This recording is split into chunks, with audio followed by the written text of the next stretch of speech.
Devocionais em Provérbios, capítulo 1, versículo 1 ao 7. Vamos ler cada um de nós. Eu leio o versículo 1, os irmãos vão alternando aí, e nós lemos até o versículo 7. Provérbios de Salomão, filho de Davi, o rei de Israel.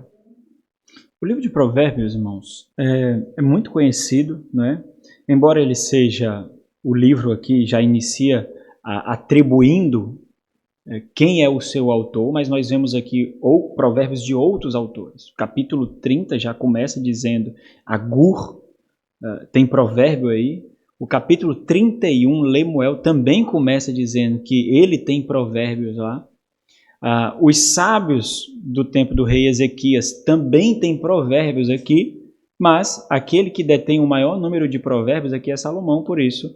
E ele é conhecido como o sábio do Antigo Testamento, por isso que é atribuído a ele todo esse livro aqui, entendendo que aqui, o que houve aqui, como houve nos Salmos, foi uma compilação dos provérbios, né? Nós vemos que Salomão é atribuído mais de 3.000 provérbios aí a Salomão, e esse foi compilado talvez numa obra pós-exílica. Também houve a compilação desses provérbios instruído pelo Espírito Santo, é bom entender isso. Então, os provérbios que eram ditos eram uma forma comum do ancião, do juiz, se comunicar de forma a orientar as pessoas que viam neles um instrumento de sabedoria, um instrumento de condução. É evidentemente que o Espírito Santo, ao levar homens a organizar esses provérbios aqui, canonizou, tornou sacros esses provérbios como inspirados pelos próprios Espírito Santo de Deus, as palavras do Senhor sendo inspiradas. Então, ele é atribuído a Salomão, o homem mais sábio, além do Senhor Jesus Cristo, que pisou na face da terra. E ele mesmo diz que num determinado momento ele deixou de ser sábio. O versículo 7 aqui, o versículo 7 é o lema de todo o livro dos Salmos. O que diz o versículo 7? E aqui ele diz que ele deixou de ser sábio. Quando ele diz, o temor do Senhor. Houve um tempo que Salomão não temeu a Deus? Houve. Ali ele não foi sábio. O temor do Senhor é o princípio do saber. Olha como é interessante. É interessante porque nós entendemos factualmente se nós somos sábios ou não. Ele está nos dando aqui um instrumento de provas. Se nós podemos ver na nossa família, no que fazemos, na forma como nós nos portamos, se nós somos sábios e mais, se nós estamos absorvendo conhecimento como deveríamos absorver conhecimento. Porque esse conhecimento vai mostrar que está sendo absorvido como deveria, se isso gerar o quê? Temor. E o tema da nossa reflexão é o seguinte: é sábio ser ensinável. É sábio ser ensinável. Olha como isso causa uma dissociação absurda com a sabedoria do mundo. Porque ser ensinável, ter uma postura humilde de aprendiz, é fraqueza, é inferioridade. Eu tenho que dizer para você que os meus pensamentos, as minhas palavras são próprias. Eu não devo a ninguém, eu não cito ninguém. Tudo que eu falo é original, porque se eu disser que citei de algum livro, que falei de algum autor, de que essas palavras não são minhas, de alguma forma você pode achar que eu estou sendo inferior e assim não me honrar, mas honrar o autor. Graças a Deus por esse autor, o pregador que fique por ali. Então, esse é o entendimento comum de ser ensinável, de ser aprendiz. E nós temos visto nas aulas que ser discípulo é ser o quê? Aprendiz de Cristo. Então, o ponto aqui de todo o livro, e especialmente da nossa reflexão hoje, é que é sábio ser ensinável. A busca por sabedoria dura toda a vida, diz um autor, Boyd Bailey. A busca por sabedoria dura toda a vida e nunca alcançamos completamente aquilo que buscamos. Sempre seremos eternos caçadores de sabedoria. Isso não quer dizer que nós não acharemos, mas nós nunca acharemos a ponto de sermos satisfeitos. Como é que você sabe que está conduzindo a sua casa, o seu cônjuge, os seus filhos em sabedoria? Porque eles ficam mais inteligentes. Olha como esse menino é inteligente. Vocês já ouviram os pais falando? Esse criança é muito inteligente. Muito mesmo. Muito inteligente. Esperta, sabe? Essa criança é demais. Mas como você vai saber se ela vai bem na escola? Se ela já lê? Se ela fala outros idiomas? Não. Mas se ela teme o Senhor. Se no seu coração está sendo forjado o temor do Senhor e uma postura humilde.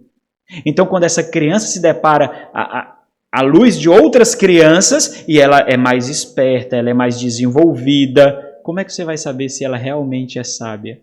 Se ela realmente está crescendo em sabedoria? É se ela não se coloca como superior aos demais. Assim o seu cônjuge, assim você. Por quê? Porque você vive uma postura humilde de ser ensinável. Você sabe que o arrogante não é ensinável, porque ele se eleva acima dos outros. O soberbo ele não é ensinável, porque ele se eleva acima dos outros. E fazendo isso, ele fecha as portas da mente e seu coração. Por quê? Porque ele se contenta em ouvir a sua própria voz. E um aprendiz não se contenta em ouvir a sua própria voz. Porque entende que na multidão de conselhos há o quê?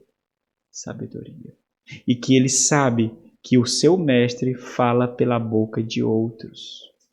Então, o propósito aqui é muito evidente de Salomão e de todo o livro.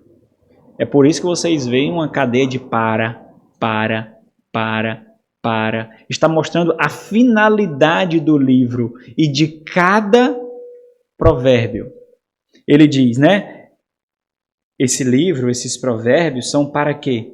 Para aprender a sabedoria e o ensino, para entender as palavras de inteligência, olha como interessante, para alcançar os seus propósitos, para atingir a sua finalidade, para obter o ensino do bom proceder. E aqui ele está mostrando que necessariamente o ensino ele deve ser aplicado, senão ele é inutilizado. O conhecimento sem aplicação resulta em espiritualidade sem vida. Às vezes nós ficamos satisfeitos por conhecer, porque nós iremos demonstrar que sabemos, e não por ver uma oportunidade de aplicar na nossa vida. E aqui entra algo interessante. Quantas vezes os irmãos ouviram? Que curiosidade é boa? Vocês já ouviram isso? Curiosidade é boa. Olha, o menino tem que ser curioso, porque assim ele vai aprender. Mas o que é a curiosidade? A curiosidade é o desejo de alimentar o ego. É a vontade de ter conhecimento pela satisfação de conhecer. É o consumo da informação, é o deleite no saber. A curiosidade torna a informação, um conhecimento, um instrumento de consumo, um alvo de consumo. A curiosidade é egoísta. Eu quero saber, eu preciso entender. Sabedoria ou conhecimento sem aplicação é inútil. É por isso que existem tantos tutores que estão matando a igreja. É por isso que existem tantas pessoas que estão ensinando teologia, estudando teologia, escrevendo blogs, gravando vídeos, mas são um desserviço para a igreja do Senhor. Porque na igreja do Senhor é a vida prática em aplicação da palavra de Deus. E esse conhecimento, quando é um instrumento, quando é o consumo do próprio ego, esse conhecimento ele serve para fazer você driblar as exortações daqueles que devem lhe conduzir a Cristo. As admoestações dos seus irmãos, com as suas racionalizações, com as suas desculpas. Você é muito conhecedor, você é muito inteligente, você conhece muito as Escrituras, você tem lido muitos livros, mas tudo isso não tem servido para lhe fazer sábio. Será, irmãos, que não deveria ser um campo onde nós deveríamos consultar constantemente? Tem um autor que eu estou lendo no devocional, esse Boyd Bailey, e ele aprendeu algo de um amigo dele, que também foi professor de Bíblia. Esse amigo dele fez um voto consigo mesmo. Durante todo o dia, de acordo com aquele dia da semana, ele leria e refletiria sobre um capítulo de Provérbios. O livro de Provérbios tem quantos capítulos? 31. O nosso mês maior tem quantos capítulos? Que dia é hoje, irmãos? Então, qual capítulo de Provérbio eu leria? O 24. Ele aceitou esse desafio e ele passou, então, os 10 anos seguintes fazendo a mesma coisa. Todos os dias, de acordo com o dia do mês, além da sua leitura comum da Bíblia, ele leria um provérbio, de acordo com o dia da semana, oraria sobre aquilo, meditaria sobre isso e tentaria buscar o seu significado e as suas aplicações para isso. É interessante que quando Davi, primeiro livro dos reis, logo ali no capítulo 2, abram aí, ele vai fazer aquela cerimônia, aquela liturgia de transferência de trono. Esse é um capítulo, esse é um relato que chamou muita a minha atenção e continua chamando a minha atenção constantemente, porque ele faz referência a uma característica singular e necessária daquilo que o homem, o líder, precisa ter e que isso tem sido perdido, especialmente no nosso tempo. 1 de Reis, capítulo 2, versículo 1 ao 4. O que diz? Alguém lê, por favor. Lê devagar e alto. Aproximando-se o dia da morte de Davi, deu ele ordem a Salomão, seu filho, dizendo: eu vou pelo caminho de todos os mortais, orai, pois, e ser homem. Olha o que ele está dizendo. Os meus dias chegaram. Seja o que eu não fui em muitos momentos, porque em muitos momentos eu não fui o homem que deveria ser. Seja o rei que em muitos momentos eu não fui. E você é resultado disso. Você é fruto daquilo que iniciou como pecado. Está chegando ao fim o meu reinado. Existe uma responsabilidade. Salomão pegou o reino em paz. Não havia inimigo para Davi derrotar no seu tempo, porque ele tinha derrotado, subjugado a todos. Ele pegou um reino de paz. Isso é importante para entender que a falta de adversidade também gera deficiência e fraqueza, que foi o que aconteceu com Salomão. Pode ficar, viu, Carlinhos? Não precisa sair não, tá bom? E é importante ver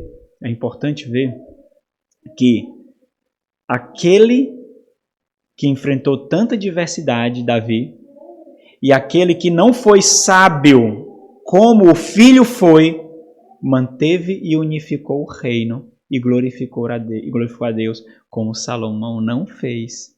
E o fruto de Salomão foi o quê? Foi a divisão do reino, Roboão, seu filho. A falta de adversidade, meus irmãos, não quer dizer paz. A falta de adversidade não quer dizer que nós somos bons condutores da nossa vida e somos sábios, não. A falta de adversidade pode gerar consequências drásticas porque nos coloca numa zona de conforto. E eu vou dizer uma coisa para você. Se você for uma pessoa muito boa no que faz, o seu dom pode ser o seu maior perigo. Porque você não vai suspeitar de si mesmo. A autoconfiança gera a morte.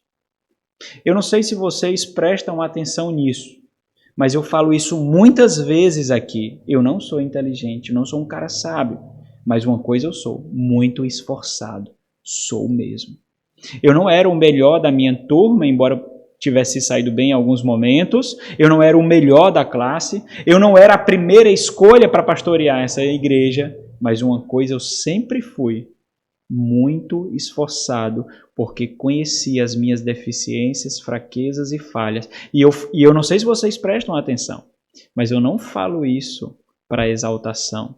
Não falo isso para me colocar em evidência. Eu falo isso para que vocês façam aplicações a si mesmos.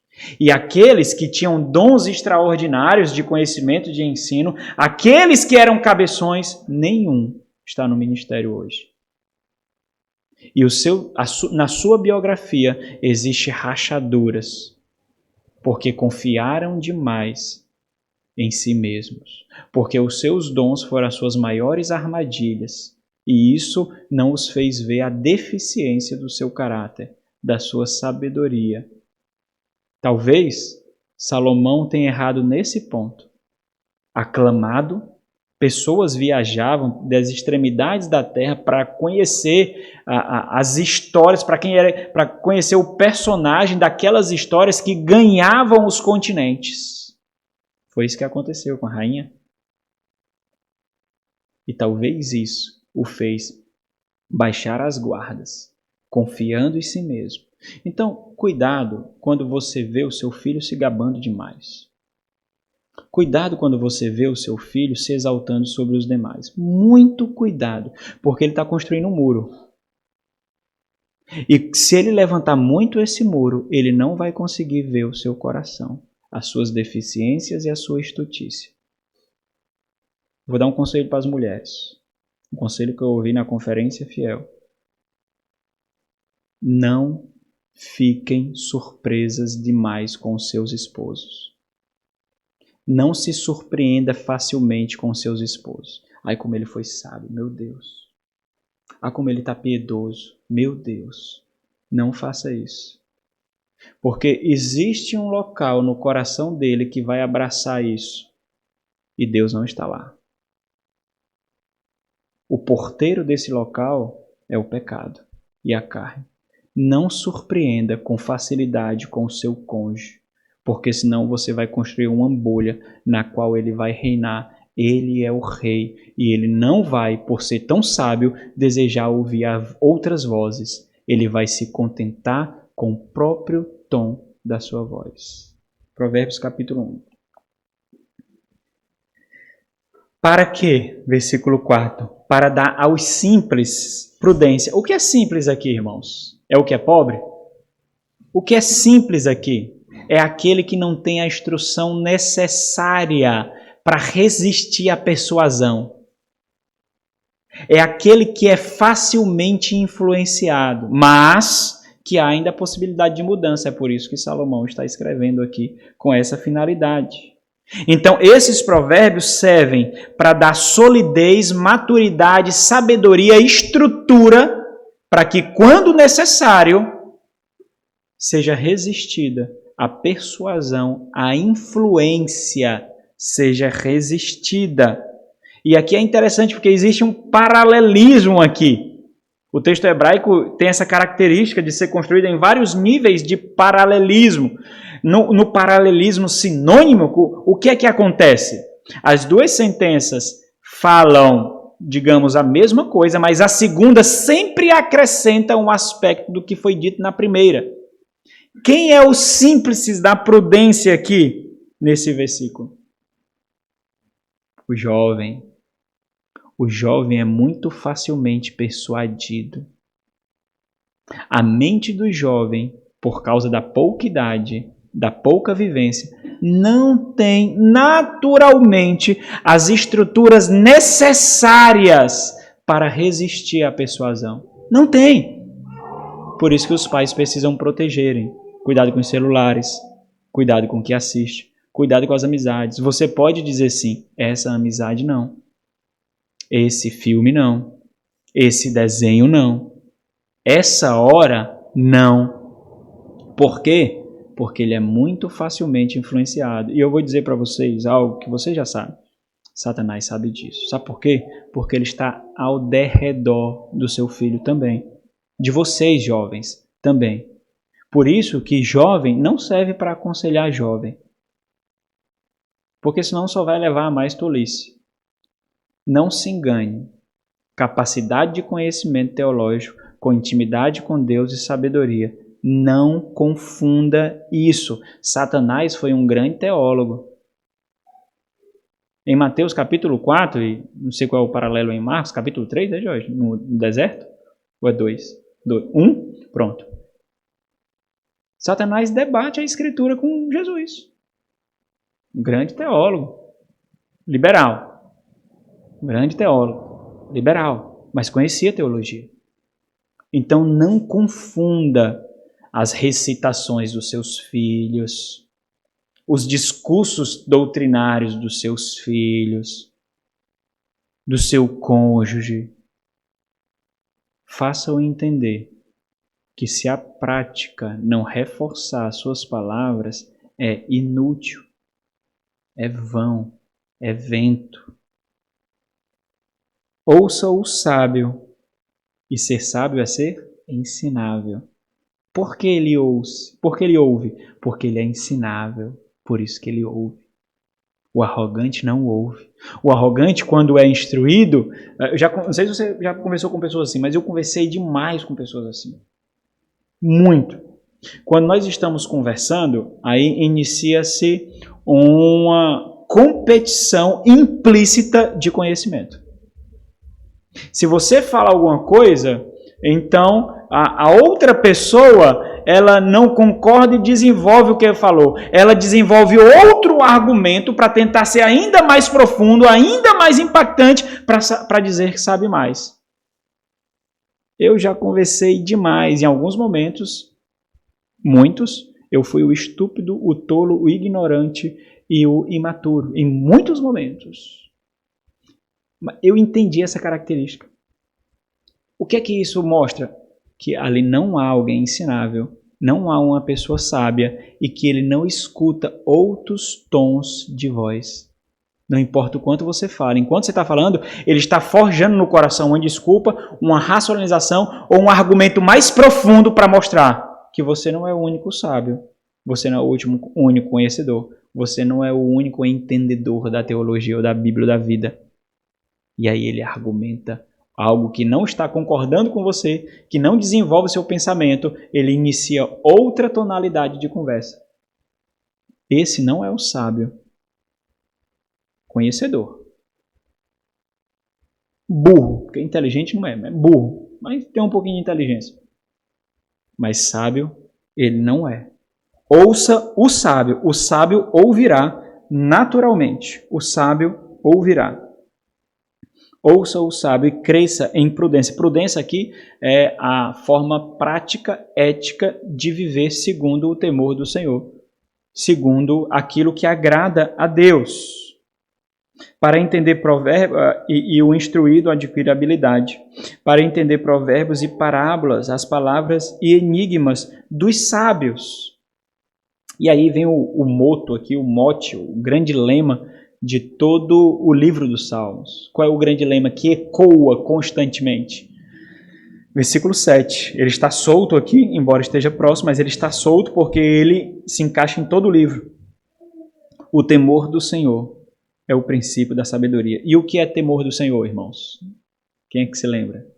Nós estudamos aqui. Oi? Desviar-se do mal. Não é um sentimento, não, hein? Não é um sentimento apenas, apesar de envolver sentimento. Mas o temor do Senhor é o princípio da sabedoria. Então todo mundo sabe o que é sabedoria, é ter temor do Senhor. Mas o que é temor do Senhor? Desviar-se do mal. É isso que nós vemos em todo o livro de Provérbios. Factual, visível, experiencial. Então só é sábio aquele que se desvia do mal e busca fazer a vontade de Deus. E nisso ele mostra que teme a Deus. Mas os loucos, os tolos, os estultos, os estúpidos desprezam esse princípio. A sabedoria e o ensino. Por quê? Porque ele já se contenta consigo mesmo. Ele não precisa mais ouvir a voz de ninguém. É sábio ser ensinado. O sábio ouve. O sábio entende. Não há deleite no saber, não há o consumo de informações, mas uma oportunidade para edificação conforme o nosso Senhor. Quando nós vamos à primeira carta de Paulo aos Coríntios, nós vemos quem é a sabedoria de Deus. Quem é a sabedoria de Deus? É o Senhor Jesus. Como nós somos sábios fazendo a vontade de Deus? Nos tornando mais parecidos com Cristo, olhando para a sua vida e como os apóstolos, instrumentos para a propagação do Evangelho, como eles receberam, digeriram e publicaram a vontade de Deus do supremo Evangelho da salvação. Como eles fizeram isso? Então, fazendo isso, nós sabemos como nos desviar do mal e temer ao Senhor. Vamos orar agora. Esse momento de oração que nós teremos sempre será pelos perdidos, sempre será evangelístico, sempre será para o avanço do Evangelho e para o crescimento do reino, tá bom? Nas próximas vezes eu vou chamar alguns para fazer essas orações também, sempre particulares. Você vai orar pelos seus que estão perdidos e cada um vai orar pelos seus que são perdidos. Hoje não, porque o tempo já passou e nós ainda vamos ter a nossa aula. Então vamos orar. Nosso Senhor e Deus, somos gratos a Ti por não sermos mais perdidos na vaidade dos nossos pensamentos. Somos gratos a Ti por ter nos redimido da tolice e estupidez que era arraigada profundamente no nosso coração. Hoje, é verdade, muitas vezes nós ainda expressamos tolice e estultícia, mas isso não é a síntese do que nós somos e de como vivemos. Nós somos aqueles cuja plenitude é o Senhor Jesus Cristo. A sabedoria do Senhor, meu Deus. Ser sábio é ser conduzido para Ti constantemente. Significa estar em um processo de aprendizado que só terá fim quando a obra de Jesus Cristo for consumada e o reino dele for entregue ao Senhor. Ajuda-nos a compreender, ó Deus, que somos instrumentos a remover da estultícia aqueles que ainda andam na loucura dos seus pensamentos. O nosso coração está apático para isso e o Senhor sabe. O Senhor sonda o nosso coração e o Senhor vê o quanto nós nos dedicamos a nós mesmos e aos nossos e esquecemos dos perdidos. Esquecemos daqueles que caminham para a perdição eterna. O Senhor sabe o quanto isso não nos constrange, embora tenhamos alguns momentos de luta, esses momentos são muito pontuais. O Senhor sabe, meu Deus, por isso rogamos a Ti. Não adianta quanta exortação saia desse púlpito, não adianta, Deus, se o Senhor não fizer uma obra extraordinária no nosso coração. Não adianta quanta admoestação, não adianta gritos, não adianta, Senhor. Se o Senhor não realizar uma obra no nosso coração de tal forma que ele não seja mais petrificado para os perdidos e ele chore, que saia lágrimas dele, se o Senhor não fizer isso, nós não ansiaremos pela salvação dos perdidos, ó Deus. A visão de que eles estão entrando no inferno em agonia e pranto não nos comove. Talvez em alguns pequenos momentos, mas não na plenitude da nossa vida. Nós continuamos a fazer tudo o que é devido. Estudo, trabalho, cuidado do lar, as atividades na igreja, que muitas vezes sucumbe às experiências que devemos ter de contrição, de oração, de dependência. Nós fazemos com que as tarefas assumam um lugar que não deveria assumir e acabamos consumindo as atividades, os serviços, de uma forma mundana, o que não deveria acontecer. Então ajuda-nos, ó Deus.